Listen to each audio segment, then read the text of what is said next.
All right, and up next we got Max Griffin taking on Carlos Condit. Max coming in here with a 17-8 record, 35 years old, 5'11" with a 76-inch reach.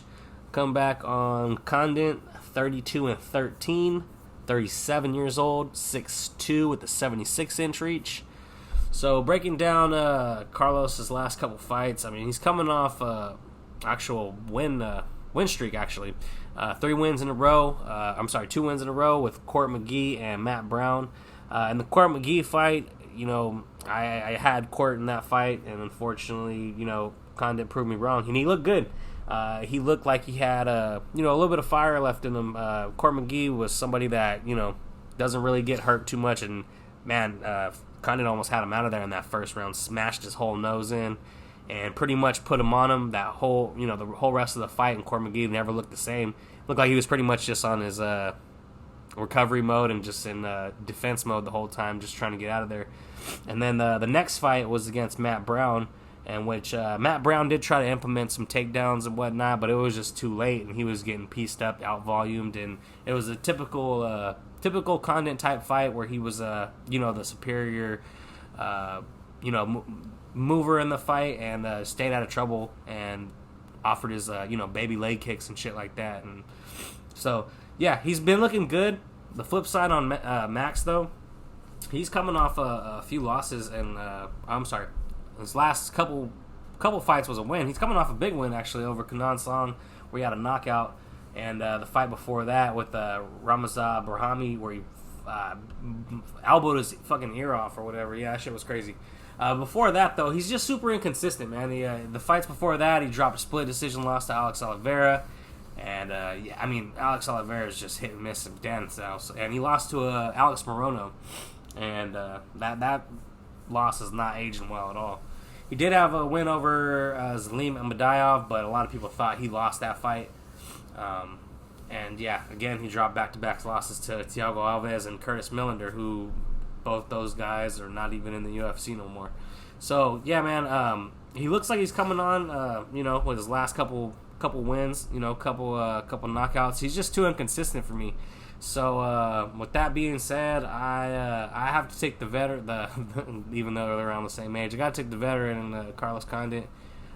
Even though I'm not a huge Carlos Condit fan, I feel like he's sneakier on the feet, and Max isn't going to be ready for that.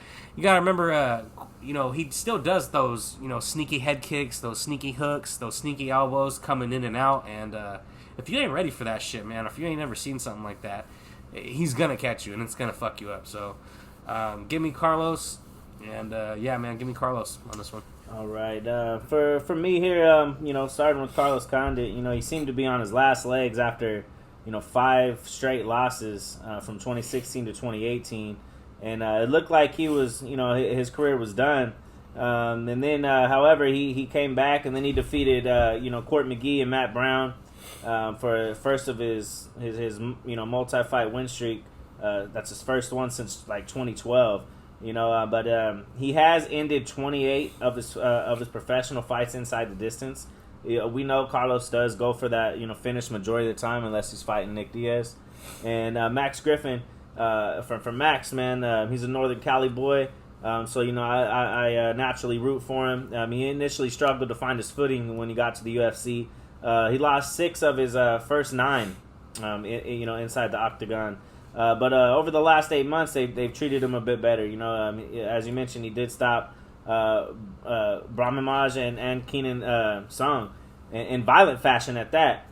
He is a shorter man here, but he does boast a slight reach advantage. Like the majority of MMA fans, we all know, everybody knows about Carlos Condit. We know what he brings. But beating up Matt Brown, when Matt was just coming back, and then Court McGee, who on that fight, Court just refused to shoot a single takedown. He didn't one time try to shoot for a takedown. He just wanted hurt, bro. His face was smashed. He just wanted to stand up with him the whole time. That's just not enough to convince me that Carlos Condit's back, and Carlos Condit's the man. Matt Brown looked great in his last fight, knocked out Diego Lema. Yeah, but now after he got some fights in his system, that was just his first coming back after a while.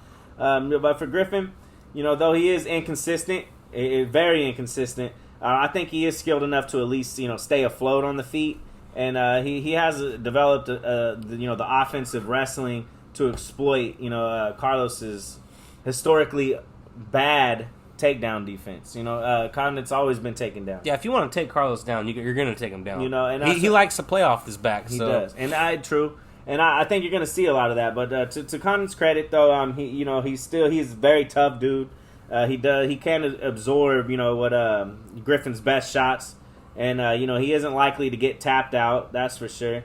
But I still think with the full 15 minutes to work, it's hard to see him shutting down Griffin's grind. And in short, I think Max Payne's gonna take the approach he can, and and get Condit down and use his top control to get the victory. They have Max at -200 and Carlos Condit at +160. So Carlos, if you do like Carlos, he is a good size dog in here. But as far as pure pick, I am gonna go ahead and go with Max. Yep, I'm gonna be taking. I don't know if this is my first dog, but yeah, I'm taking the dog and Carlos, man. I think he gets it done.